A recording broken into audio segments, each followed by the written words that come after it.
DreAllDay.com. What's going on, everybody? Dre Baldwin, DreAllDay.com. This week's motivation is called "It Ain't Over Till You Decide It's Over."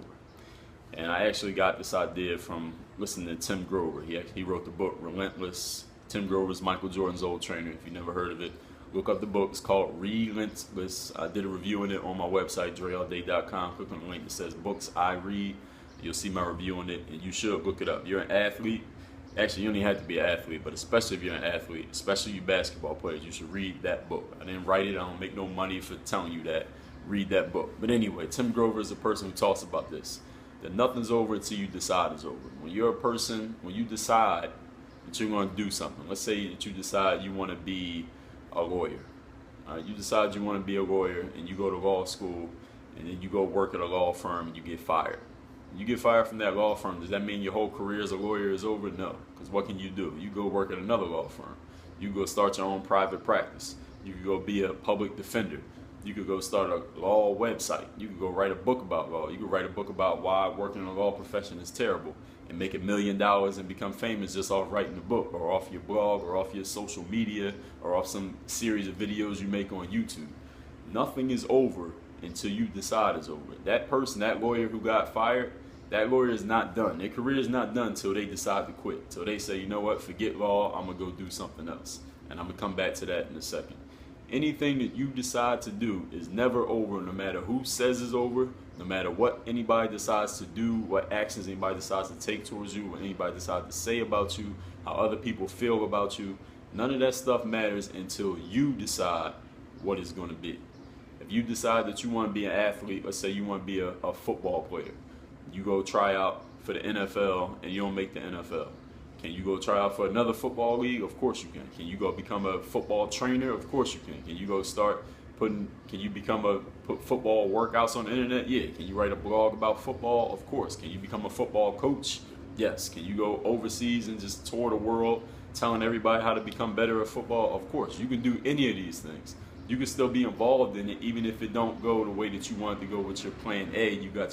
You can go with a different option. You can choose a whole different route.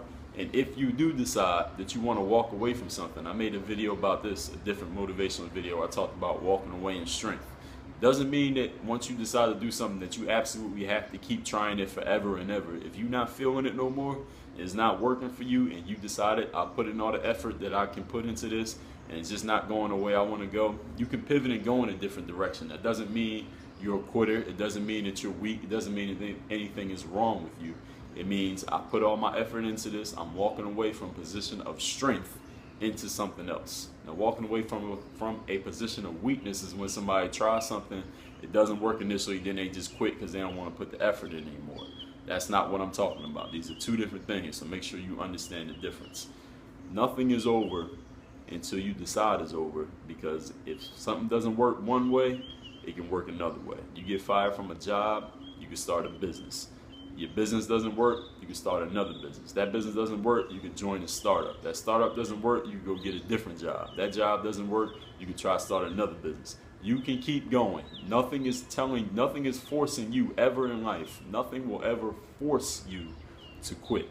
If it doesn't work one way, you could do it another way. We call that hustling. And it has nothing to do with quitting. It doesn't have anything to do with failing. Everybody fails at things. If you're trying things and you're ambitious, you're going to fail at a whole bunch of things. And you're going to hear people tell you you should quit. Those are people who don't have ambition.